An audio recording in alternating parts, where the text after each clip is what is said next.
But, like, it is another situation than pretending like Caitlin Clark doesn't exist. They want to make the trajectory look like it's going up and not down.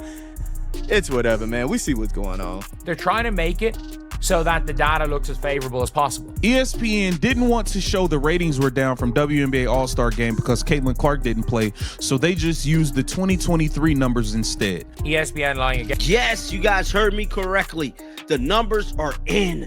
And just like I told you, there was a boycott. You got to understand, these numbers, they did like 2 million viewers. That's up from 2023. 2023 was a little over 900,000. So it is up. So the numbers are going up. But compared to last year, it fell by 40%. Oh, so they going to try to spin it. Okay, it could be the second most watched of all time. Of course, it's going to be that, but compared to last year, you still down 36%. ESPN just got caught with their pants down, desperately trying to hide one of the most embarrassing ratings disasters in WNBA history. When Caitlin Clark couldn't play in the 2025 All-Star Game, viewership crashed by a brutal 36%, dropping from 3.4 million viewers down to just 2.2 million. But here's the kicker. ESPN was so terrified of admitting the truth that they completely erased last year's record-breaking numbers from existence and compared this year's disaster to 2023 instead. The cover-up was so sloppy that even their own journalists couldn't stay quiet, publicly calling out the network for pushing a misleading narrative that borders on outright deception. What makes this statistical manipulation even more absurd is where the game was held. Right in Caitlin Clark's home arena in Indianapolis. This was supposed to be the WNBA's biggest celebration, hosted in the city of its brightest star. Instead, it turned into a ratings catastrophe so embarrassing that ESPN tried to spin it into a success story through pure lies. Rather than admit that over 1 million people simply didn't tune in without Clark, they plastered social media with misleading stats, claiming the game was up 158% from 2 years ago. That wasn't a mistake. That was a calculated PR move to manipulate the narrative and protect their investment. The financial carnage started the moment Clark's injury was announced on July 15th. Within hours of learning she'd be sitting out All-Star Weekend due to a lingering groin issue, ticket prices imploded by 48%, crashing from $121 down to just $64. This wasn't some gradual decline. It was fans saying loud and clear that without Caitlin Clark, they simply weren't interested. Hotels across Indianapolis watched their bookings evaporate. Restaurants saw reservation cancellations flood in, and merchandise vendors who had stocked up on fever gear were left holding worthless inventory. The economic destruction rippled through every corner of the city's tourism industry. But the real smoking gun came from how ESPN suddenly changed their tune about individual star power. All season long, they'd credited Clark for driving record growth, selling out arenas, and putting the WNBA on the map. The moment the All-Star Game tanked without her, suddenly no individual player mattered anymore. They even tried to pivot attention to Friday night's Skills Challenge, which pulled in 1.3 million viewers, an 89% jump from last year. What they conveniently left out was that those numbers had everything to do with format changes and prime time scheduling, not some magical surge in league interest. This controversy exposed something far more sinister than just bad PR. ESPN isn't just a broadcaster. They're a stakeholder with money tied up in the WNBA's success. When their coverage shapes how millions of dollars get distributed in player salaries and sponsorship deals, that creates a massive conflict of interest. WNBA athletes are currently in critical collective bargaining negotiations, where TV ratings directly impact their argument for higher pay. Those "pay us what you owe us" warm-up shirts weren't just a slogan. They were a response to the league's refusal to share the growing revenue pie. But ESPN's manipulation completely sabotaged that argument by presenting false stability, when everything actually collapsed the moment Clark couldn't play. Fan revolt wasn't limited to empty seats and crashed ticket prices. Social media turned into a flood of cancellations as people publicly posted about scrapping travel plans, offloading their tickets, and boycotting the broadcast entirely. Many viewers had simply reached their breaking point with the league's treatment of Clark all season.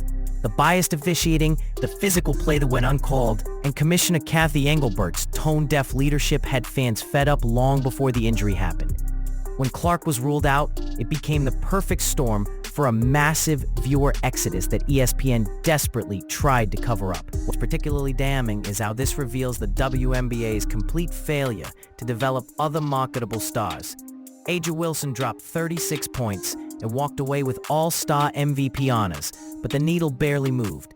There was no surge in viewership, no viral moments, no buzz whatsoever.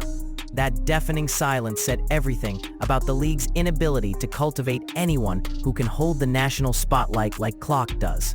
It's not just a player development problem, it's a league-wide branding disaster that ESPN's cooked numbers can't hide. The backlash against ESPN's narrative gymnastics came fast and brutal. Legendary journalist Christine Brennan took to social media to call out the network's deceptive framing, questioning why they would promote historic ratings when the numbers were actually down sharply from the previous year. Her tweet went viral, exposing ESPN's statistical manipulation to an even wider audience. Then Austin Clark from Sports Business Journal dropped the hammer with context ESPN refused to acknowledge. Anything Caitlin Clark touches turns to gold, and when she's gone, the numbers tank every single time. By choosing to compare 2025's numbers to 2023, ESPN effectively admitted what they won't say out loud. There are two completely different WNBA eras. Pre-Clark and post-Clark represent separate realities with totally different audience expectations, engagement levels, and commercial viability. Using 2023 as a benchmark when Clark was still in college and the league struggled to draw 1 million viewers was an intentional move to hide the true scope of this year's collapse. It's the kind of truth ESPN is terrified to put on record, especially in front of sponsors and investors who base their decisions on audience size. This deception doesn't just hurt the league's image, it threatens the WNBA's ambitious global expansion plans. Commissioner Engelbert has talked up international games, overseas partnerships, and new broadcasting deals. But if the league's primary media partner is cooking the books, how can any foreign investor trust the numbers? International media executives aren't stupid. They know how to read ratings trends, and ESPN's manipulation raises massive red flags for anyone evaluating whether the league is worth backing globally. Even worse, ESPN's lies put their own advertising revenue at risk. Companies buying airtime during WNBA broadcasts are operating on completely false assumptions about audience size and engagement. They're being sold on manipulated numbers that don't reflect reality, especially when Clark isn't on the court. If those advertisers realize they've been misled, they could start pulling money, demanding refunds, or renegotiating contracts based on more realistic metrics. That doesn't just hurt ESPN's WNBA revenue. It damages their reputation with sponsors across their entire sports portfolio. The streaming era makes ESPN's deception even more pathetic because digital platforms track everything with brutal honesty.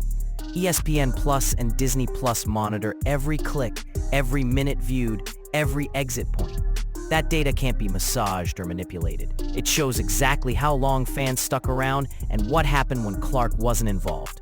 While ESPN plays games with broadcast ratings, the streaming numbers are quietly exposing an even bigger problem. Viewer loyalty is tied almost entirely to one player. At the end of the day, ESPN's desperate attempt to rewrite the All-Star Weekend story reveals everything we need to know. Even they don't believe the WNBA can stand on its own without Caitlin Clark. If ESPN, who has the most money riding on the league's success, won't tell the truth about its dependency on a single superstar, then why should sponsors, fans, or even players buy into the manufactured hype? Real growth doesn't require deception, and genuine superstars don't need networks to fake their impact. Caitlin Clark's influence speaks for itself. It's ESPN's credibility that's been permanently damaged by this embarrassing cover-up attempt.